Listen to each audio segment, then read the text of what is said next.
Get everything rolling. Are we live? I think we're live. Happy Friday. Happy Friday and happy St. Patrick's Day. Oh yeah, that's fantastic, yeah. I was curious does it feel weird being Scottish and celebrating for St. Patrick's Day? It's always weird being Scottish, no matter what. But celebrating St. Patrick's Day, no, the Scots and the Irish have got a fantastic affinity. Good. Yeah, and I love it. In fact, my mother was actually from Irish descent. Oh really? Yeah. Her grandmother was from, or her mother rather, my grandmother, was from Clones, County Monaghan, which is just short of the border in Southern Ireland. And my father was Polish, and I was just born in Scotland and kept the accent. Yeah.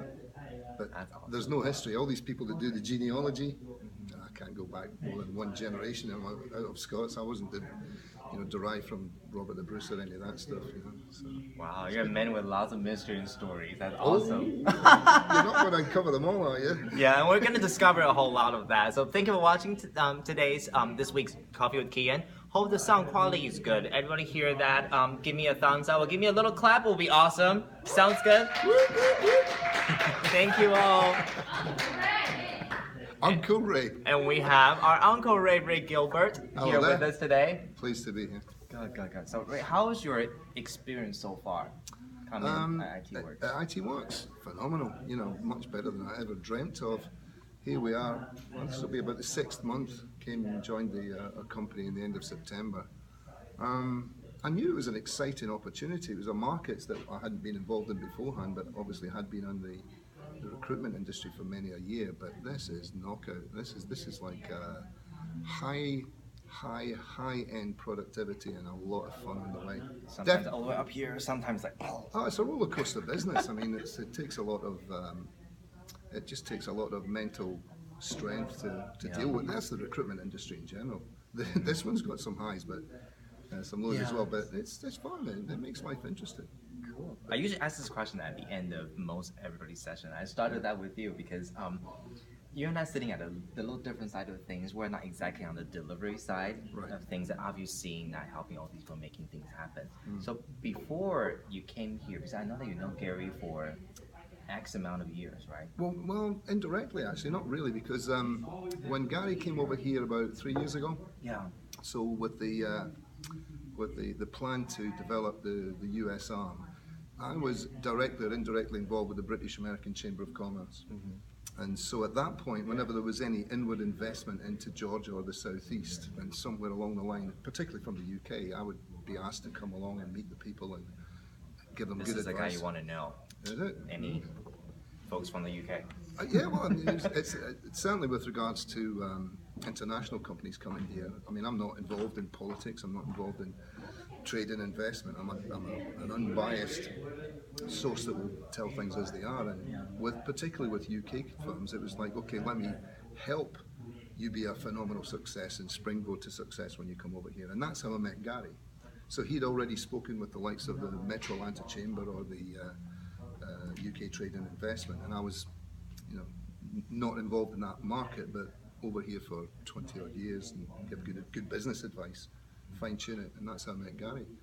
And then we were actually working in different industries. I was still working in the recruitment industry, but another market, and then the opportunity came up about April of last year to start the talking, and we just went boom and hit it together, and it was fantastic. Awesome. So just exciting. You could underline that word. I mean, it's easily used, but it's absolutely relevant. Especially from I actually remember walking to our old office. I think roughly right, a little over a year ago. Was it it a very brief kept moment. secret?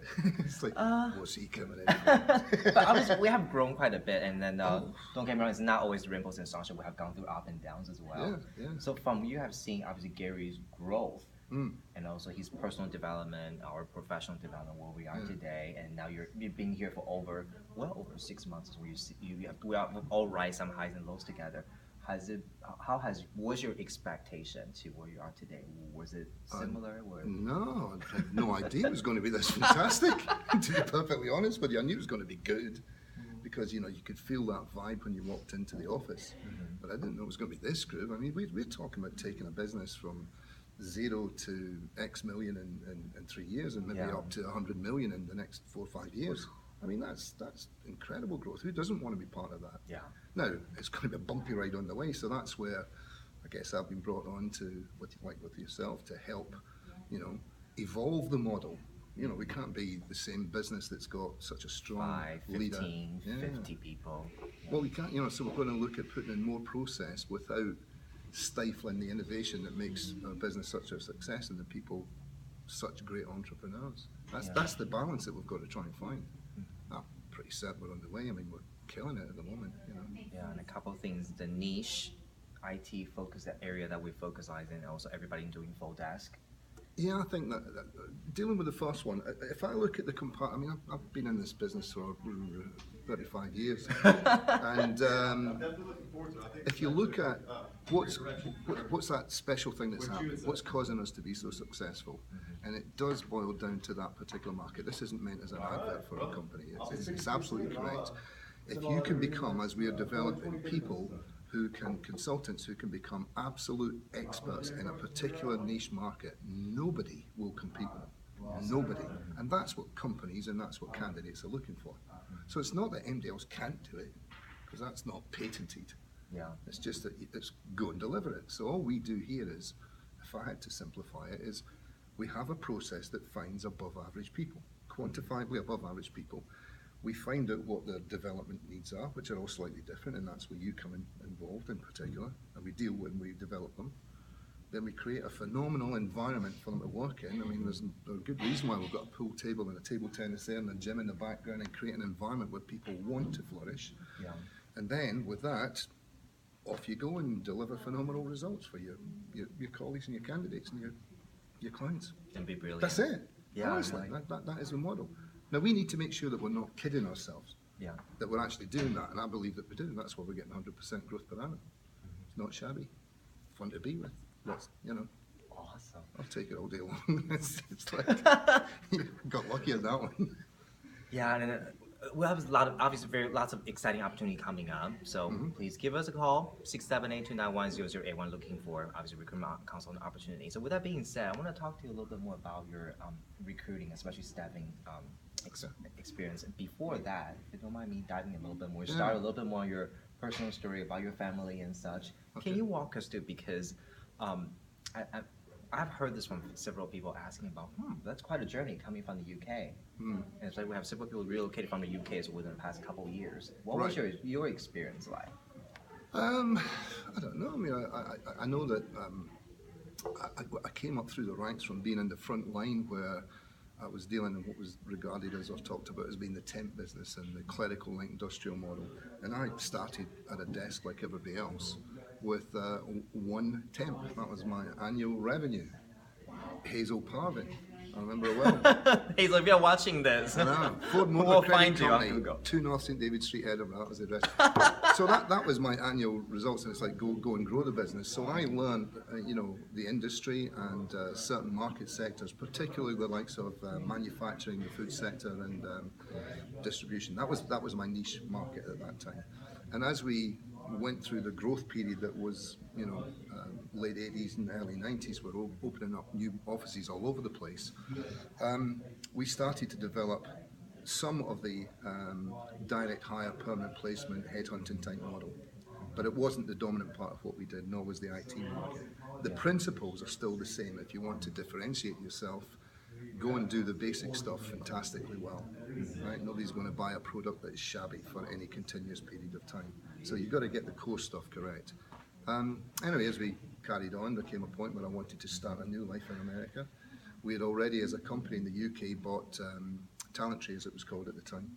They were a $300 million business, and I made an approach to the chairman of Talentry, or the CEO of Talentry, saying I'd love to come across the water and start a new life. And he helped me out get a green card, and I helped him out with his business, and it was a good marriage. But it's interesting because it changes your perspective and turns you into more of a globalist.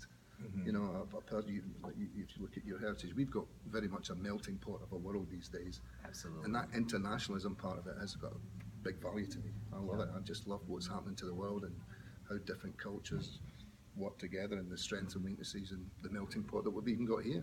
Yeah. and something that everybody can take a little piece that can relate to, especially it's always mutually beneficial, I think, in terms of growing, developing relationships. Yeah. What have you seen now since we have folks are here fairly new to the US? I think that within 2 years still considered fairly new. You've been here for quite some time now. Right. What kind of sort of advice do you have for individuals that are still adjusting the international differences between the US versus somewhere else? Good. It's interesting actually because I was called upon a number of times with some companies. I remember there was a situation with Dell. There was some of the senior executives with Dell were going through cross-cultural training to go to Europe, and I was involved to a certain extent and drawn in to say, put the reality on our model and give us an idea of whether our perception is reality. And so I had a little bit of a dabble in that market, helping others. But if I look back at it now, the way I would sum it up is that it's not necessarily better or worse. And I doubt if UK to US is any different from UK to out of Mongolia. It doesn't matter. You normally find that it's different. It's better in some respects and it's not so good in others. If I had to look at that, I'm no psychologist, but what I'd be able to tell you, my gut feeling is in the UK, I believe there's generally speaking, I understand generally speaking, a higher attention to detail. There's greater strategizing, analyzing, visualizing, everything ending in izing, right? Yeah. The downside is it's like, pull the trigger, will you? Come on. And in America, it's like, let's run up that hill and plant that flag and hang on, I thought you were coming with me, Yeah. So there's more taking stuff to market, much more exuberant, brilliant marketing, very innovative, but perhaps not as much planning ahead. A bit more shoot from the hip. It wouldn't be the first time you saw that. So if you blended both, I think it all balances out. Yeah. But what have you found? What have you found the difference? You've been to the UK as well. What about from the other perspective? I definitely see pretty much what you said. Yeah. And then that's a fundamental lot difference. And I think that's something that made us super cool is that I think to a degree, you see the individual have been here for a little over a year, starting seeing that merge of they still have the, what I consider as American staffing industry has, which is the warm and fuzzy. Okay. A little bit more of the I will get my hands around all these. Oh, I got you covered, and so on and so forth. But not down to attention to detail. But now we also get that Britishness, very direct communication, very open and honest, sometimes brutally honest. But that set us apart from a lot of any other staffing agency. I feel like really fortunate that we get to see that where we're sitting right now talking about it, having this international background, both on our personal experiences as well as the company too. Yeah. So that's what I see, and we see individuals that have been here really. We see everybody going through that cycle. Yeah, absolutely. And then the challenges and so on. Yeah, it's funny you should talk about being brutally honest in that style. The Scots have actually current Olympic champions that are brutally honest. It's like, brutally honest. Until you get that, I'd like to describe it more as candid and whatever. But you're right, there is a lot more calling it as it is, and to a certain extent there's a bit more political correctness over here, but it's not as if it's not existent anywhere else in the world as well. But it's hard for people to say, and I found that especially for partially American culture tend to be more, I don't want to hurt your feelings, I want to... Better that. Yeah, but when they get through that, you can still keep that genuine elements to it, but still... I like the idea of saying, look, let's deal with an issue rather than skirt around it, and so we'll be able to, and that includes the ability to embrace accountability. It's like it took me a long time to go from the theory of embracing accountability to doing it and realizing that no, there is opportunity in every problem, everyone, and it's partly because I'm a bit more of the glass half full, optimistic type guy, and it's got its strengths and it's got its weaknesses, but that's. I didn't choose this DNA. That's how I've been evolved. Somehow through your career. But in broad terms, it's normally let's look at what it is, and therefore problem solving becomes a lot easier rather than just masking stuff. But no, I think we've got the model right. It's pretty good. But we've also got to look at the biggest thing we've got here is how do we help our colleagues here? This isn't cliche, but absolutely become the best they can be. And I normally try and equate that to a parent. So a parent will obviously want, in certain cases, to do all the positive stuff and the nurturing and all the stuff that makes you all happy, and I whatever, have and the Alistair's rewards. graph come in my mind again. That's right, yeah. I need to copy that somewhere. Parent, adult, and child. But there are obviously other times it says, look, I know that, as you would with a child, it says, you're not going to like this. You're not going to like me for this. But I know it's right for you in the long run, and so hate me if you have to, or dislike me if you have to. This is 5 minutes. This is what is best for you. Mm-hmm. So that's a good model. This is great. No, sometimes sorry, we see that individuals that are banging their head against something when you know that Yeah. you sometimes just have to not ask the reason, just go ahead and do it and just make it happen.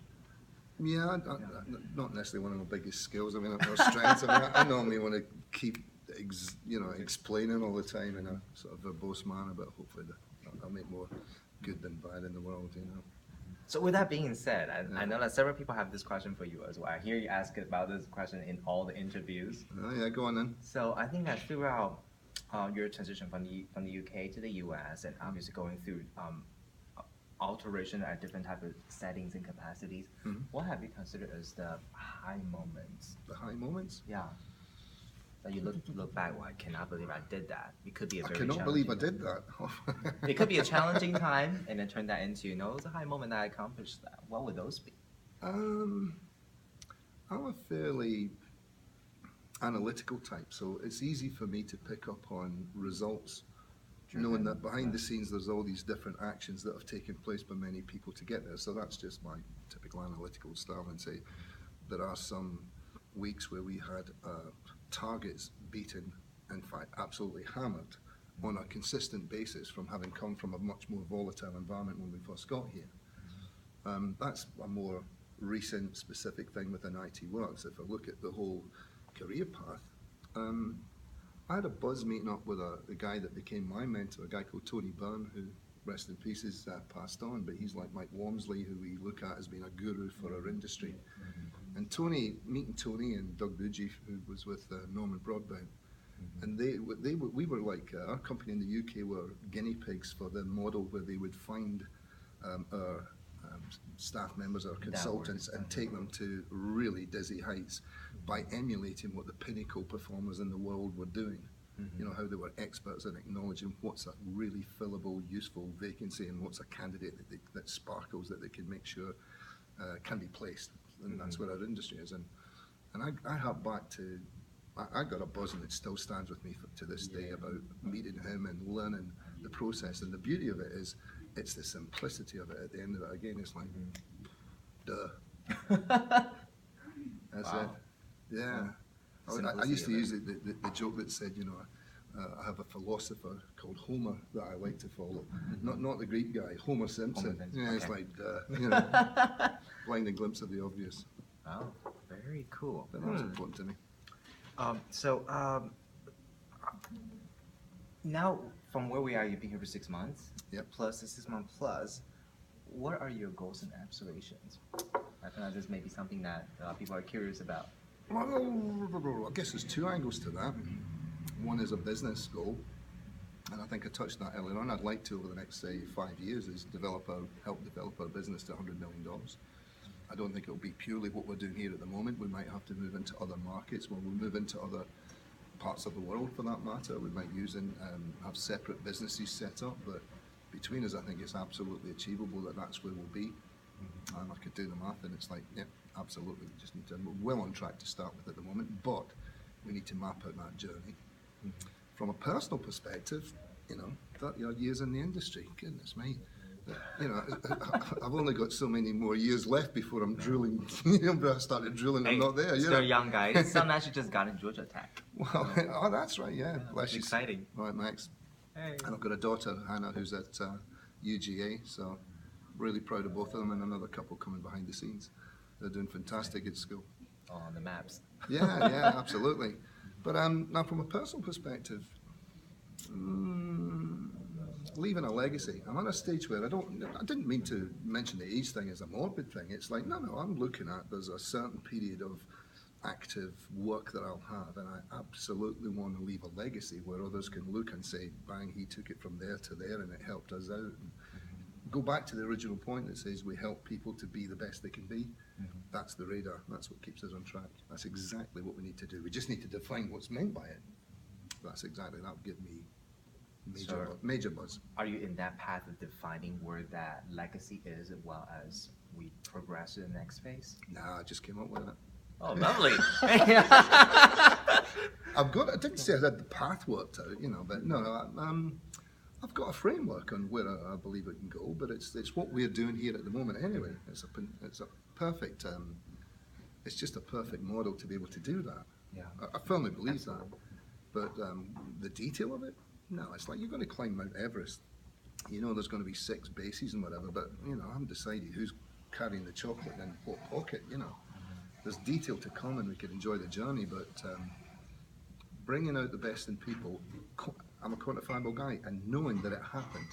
When you see how you change people's lives, we've got some people here who have got earning potential now. No, actual earnings, not potential. Actual earnings that took them that they never dreamt of when they first joined us. Yeah. But it's because of their success. It's not been given to them. And it's like, no, they weren't even close. And, like the VIPs that we've had, like Kelly, who's got to a stage where she becomes one of the VIPs as one of the top 3 billers we've had in the last 3 years and reached that pinnacle. And she's got the big old flashy watch and all that stuff. No, Bless her, I'm she's not phenomenal. quite sure what to do with your paycheck, and got that watch that, not sure how I'm going to wear this now. When do I wear this It's again? like, turn it down, turn the lights off. Look at it. Yeah. Did you see Kelly's? All the sparkle. You see Kelly's? Was it you that put the light over it? It's like, oh my. I'm going blind here. Oh, it's just fantastic. Oh, but it was such a proud moment for everybody, not just for herself, but for all of us to think, Unfortunately, I wasn't here when Kelly first started, but it's like, if you look at where she was then and where she is now, and where she can go, it's just phenomenal. It's amazing. Yeah, and then obviously that at that point comes on the result part, but it's the as you see that how people develop and grow. Absolutely. Through that process it's much more beyond the element of we have a Hall of Famer, as we call it, over 400,000 to be considered as our Hall of Famer, based on the 12 months of consecutive billing for gross profit. But that's a hard work behind that obviously, but the personal professional growth that through that entire process. The trappings, the financial trappings are fleeting, right? They're fleeting. You get to a stage where you become a bit blasé about how much your earnings are, but they don't have to give you a real strong platform to develop many other things and open up things that you never thought about, and vacations in foreign lands, and I don't know, you keep going forever. So I think the development of the person then becomes, that's what you really achieved. The trappings are great, don't get me wrong. And open additional, again, opportunities for them to look at something else that they want to do, maybe now taking, instead of going a weekend vacation, maybe if you had the luxury, going somewhere you've never been before. Yeah, absolutely. And I'll tell you that some of the people that, if you look back on, 30 odd years ago, 1981, I didn't know I was going to be here. I didn't know this was going to be the industry for me. I had no idea. And I'm sure that the leaders in Adecco and Randstad and Manpower and some of the larger companies, Confetti and whatever, they started off something else. I think we've got some of those born leaders here. They just don't realise how big they could actually achieve. You don't know what you don't know. But I look about and I remember what I saw in the early 80s, and there were some great people that we worked with. Absolutely, I've got really fond memories, particularly of the likes of the team in Edinburgh and Glasgow. These guys I'm in contact with, and the salt of the earth, brilliant, forged their own careers. But I can make that comparison now about what I see here, and I think there's an element of, there's a few people that are ahead of that, and they've got every likelihood of forging an incredible career in what is an exciting industry. So we'll see. Now we need to go and get there, but it's good fun. Very cool. Yeah. And if you think about it, when you're at university, you think, and you're studying whatever degree you've got. In my case, I was at St Andrews in Scotland. And St Andrews. Yeah. I didn't even play golf at the time. It was just far enough to get away from home, right? and independence. Close I enough. Totally understand. Close enough to get back for money and laundry done. It was for good, solid reasons. But I forgot where I was now. What are you saying about how did it get into St Andrews? Ties back into that was actually finish that part because I have a question to piggyback on that. It's when you're at university and you're studying whatever degree you've got. Like my daughter Hannah, who's doing phenomenal. She's planning to be trauma surgery after she's finished this chemistry degree at UGA and doing extremely well. I'm really proud of her. But what you've got beyond that is she's got her career mapped out. I don't know if there's too many people that thought, I know what I'll do, I'll get into the recruitment industry. And it's just not on the radar, right? It's just not there. But it'll be interesting to see how, I just think this gives you a business foundation here, working with us. It can set you up for anywhere. It doesn't matter. It builds your character. You become highly successful. You get all the trappings. Your whole world opens up. So, yeah, I've got... Just see things at a different elevation. Yeah, specifically. Yeah. That's good. On that note, I know you mentioned a few names already, and you being as inspirational as you are, who inspire you? Who inspires me? You mentioned Tony, you mentioned several folks that you have worked with in the past. Well, I was and within the industry, Tony Bunn was one of them, Brian Wilkinson. Brian was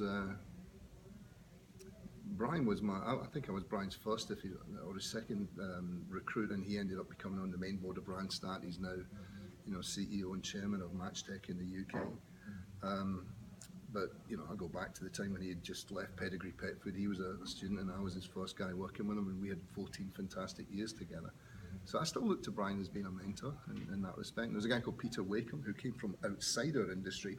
I think he came from McKinsey Consulting and PepsiCo. He brought quality into the market that we were working in, and much more, as George Bush would say, strategically. No, he brought a much more strategic style into what we're doing and market-led approach.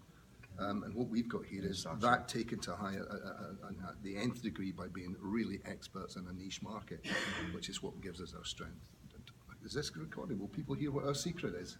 Yeah, but they may hear about it, but even it takes quite some time to understand the whole process. Good man. So, yeah. Good man. We'll get there. If you're obviously interested in find out more, hey, give us a shout. I always have opportunity to grow. Yeah, absolutely. Yeah, cool.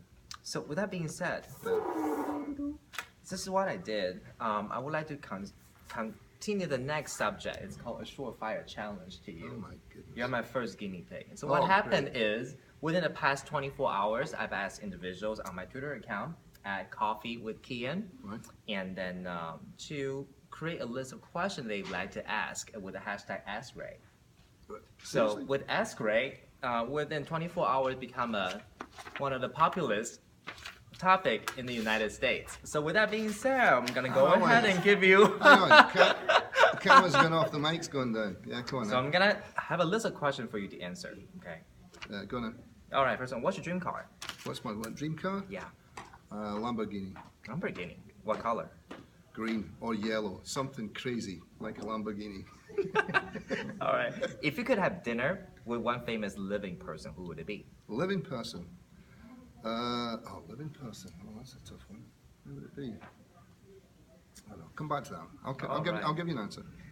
I would like to ask Ray when his fantasy of Excel came to his life. I'll tell you when it came actually. This will show you how dated it is. I remember somebody bought Lotus Notes many years ago. Lotus Notes. And I started to mess about with that and be self-taught. And I remember I couldn't get out of one screen, and that was when it started. I can pinpoint it to that point. Brian will know. Brian will remember that moment. Then I used to flood him with Lotus Note stuff, just like you get the luxury of what I do with spreadsheets. I know, it's like only 1 o'clock. We got another one. Like, turn it off. Yeah. Very cool. Another question. Why don't you like chicken feet? The stuff Mandy brought in. Special shout out to Mandy Lee. What's wrong with chicken breasts as opposed to sucking chicken's toes? Right? That is not my game. You can have it. So you're not in favor of manicure pedicure? No, I'm actually, yeah. I need them quite often. I don't want to get. You're not going to get too personal now. Keep that down. I went for a pedicure not so long ago, and I remember that it's like they turned that back thing on. It's like the massage chair. That was like torture. It's like, get it off. It's a torture. That was not like, oh, do I feel really casual with this going on? A live session of Game of Thrones torture. Yeah, and they had to, and when they brought the person that was going to be doing my the pedicure, it was like, how come I get that big one that looks like a wrestler? It's not good feet, so I need more. But, yeah. New ideas No, now for no, Halloween no. this year. Move All on, right. move on. Next, does Ray eat beef? Yes, Yes. lots of. Okay. Love yeah. it. Cool. So now, next question: Who shot first, Han or Greedo? What's that all about? Not sure. What does that mean? Give me that in English. Who shot first, Han or Greedo? If that doesn't make sense, we'll pass. No, it doesn't. It's like, I bet it was Greedo though. Probably Greedo, yeah. All right. No idea. Courtesy of Justin. Thank you. Next, what was your hobby or favorite thing to do as a teenager? As a teenager, it's to do with gambling and bookmakers. I used to, when I was a kid, I used to have run a book on wacky races. Oh yeah. Was that just Surefire a good challenge. shot, man? Good shot. Anything to do with horses, gambling, and without losing too much money. Love You were it. gambling as a teenager? Love it. We all did. Love it, yeah. And I used to work in a bookies at St Andrews, Jim Wilson, fantastic. On the payout counter, the easiest job in the universe. You don't have to do anything. It's all the incoming money that you work hard with. What did you do with those money that you won? It was his money, it wasn't mine. I mean, I used to win a bit whenever I went to the UK, and that's one of the things I miss here is the ability to have an online account or whatever and go into the bookies and all that stuff and go to the racetrack. We used to go to lots of racetracks. This should be a good week. Brought back a lot of memories. Oh, I love it. Cheltenham Festival is fantastic. Love every part of it, yeah. Yeah, congratulations to the winners, by the way, and we'll go through that in a little bit. So, what is the meaning of life? 42. 42. Yeah. Care to elaborate further? Isn't that, there's something like a number like that comes from the Hitchhiker's Guide to the Galaxy? I'm not a big reader, but I saw it somewhere. That was the answer. It's like, All right. didn't you know that? There's something new That's every day. Greedo. It came from the same person, actually. Oh, probably, is it? Is that from Justin as well? Yup. It's 42. Oh, you're getting another gunshot coming in. So, just kidding. We do play toy guns, for the record. Yeah. What is your go-to junk food? Go to junk food. Oh, at the moment, it's chili. It's I can't remember the name of the brand, but I got them from Costco, and you just pour it out, heat it up, and it's delicious, and that's what guys like me eat. Thank you, As Costco. well as Special shout cordon out. blue cooking and all the other stuff I do, but yeah, Cordon chili bleu. at the moment. Chili at the moment. All right. I'm still thinking about who I'd like to have dinner with. Well, I'm thinking female. We're talking about junk food, and now we switch the direction really quickly. Yeah, I'll come back to that one again. Yeah, Okay. Not right now. What is your favorite holiday and why? Favorite holiday? I like Christmas. No, Christmas or New Year. Christmas, New Year. Yeah, I like both of those. Christmas is always something that would give you fond memories. It's special. Yeah. New Year. Do you know what though? I mean, it was funny because you know you always hear about Scots people and Hogmanay and New Year being the big roaring thing. God, we used to have the most boring New Year ever whenever we went there. Apart from when I was really young, from the ages of like 4 to 10. Yeah. As soon as I got to the age to imbibe in alcohol and whatever, it got boring. But if I wanted any one particular image to come out, I'd love to spend, and I will do again, Hogmanay, New Year's Eve in Edinburgh, right in the site of the castle on New Year's Eve. That's where I'm going to go, probably next year. So type out that question again. If you could have dinner with one famous living person, who would it be? I don't know if it's famous. I'd like to have, do you know who I'd like to have dinner with right now? My daughter from my first marriage, Sarah, who's getting married in August. That's the one. I'm going over to the wedding. I haven't seen her for ages, and I'd love to have dinner with her. There you go. Okay. Well, special shout out if you're watching this video. Right, Sarah. Call your papa. Looking forward to seeing you. So what has been your most memorable experience since you moved to the US? Most memorable experience. Right now, well, bear in mind I've not got a very good memory, so it's going to be something fairly recently. So it's when we all went to the Dominican Republic, right? Oh, God. And it was getting plastered in all that mud, going in those buggies and whatever. It's funny, with this being St. Patrick's Day, and we were saying, go and put something green on. Well, I was wearing something green when we were over there in those buggies. And 27 washes later, you can't get the mud out of it, so I couldn't put it on. You know, it's sacrifice a complete shirt. I thought it could easily be bleached, but Yeah. That was a good Celtic hat that my other daughter Millie gave me, so I've got this Celtic hat that's like ruined. And that's my favourite Glasgow Celtic hat. Oh, wow. I'll get another. Life goes on. But that's what's the biggest memory in my head at the moment. That's very cool. You remember that? Yeah, that was a fun day. Most of it didn't think we were gonna enjoy that much. Doing a little boogie ride in Punta Cana. Well, bear in mind, when was that? Beginning of October sometime? Yeah. I'd only been with the company 2 weeks or something, and they're saying, yeah, well, a trip to the Dominican Republic is, oh, God, do we have to? I know, sunshine and beaches. Okay, it's like, all right, what are we doing the week after? Cool. Next question. Can you tell us what happens at Chainsaw with a circus monkey when you're in Beijing with Cirque du Soleil? Give me that again. What happened? Something happened with the chainsaw, and then there was a circus monkey. Yeah. And then this happened in Beijing with Cirque du Soleil. No idea. I've only been to Cirque du Soleil once. Do you know what that's getting at? Because I don't. Courtesy of Terry Gilbert. Or you may need to have a word with Terry. The thing with Terry is, you know when he's lying because his lips move, right? You know, it's like, no, he's just winding me up. Did he give you that one? Thanks, Terry. We don't talk about Beijing anymore. It's like, it's all hush hush. Yeah. What happens in Beijing stays in Beijing. Good. I'll take that, yeah. But if you're using any type of the EMR systems or any type of EMR or ERP services in Beijing, please contact us at 678-291-0081. I can't believe we're from the same family. I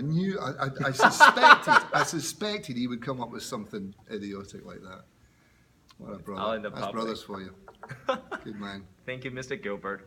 One last question to you. I think several people asked this question. I want to combine it and ask you this question. What does it take to be successful or to succeed in this business? Oh, I don't know. You need to have some hokey pictures on other people so you can black them. Nah. What does it take to succeed? I think, without getting overly serious, you need to have potential for being very talented. Most of that is attitudinal. So, whenever we recruit people in our industry, it's normally give me will, not skill. Exactly. We can add the skill on no problem. We'll train the skill. Absolutely. But you start with people who are salt of the earth, caring. In fact, that leads me into two words I think will keep us on track: genuine interest. So, for example, when we're talking to candidates who become contractors or people that we place, there has to be an intense general interest looking through their eyes of what they need.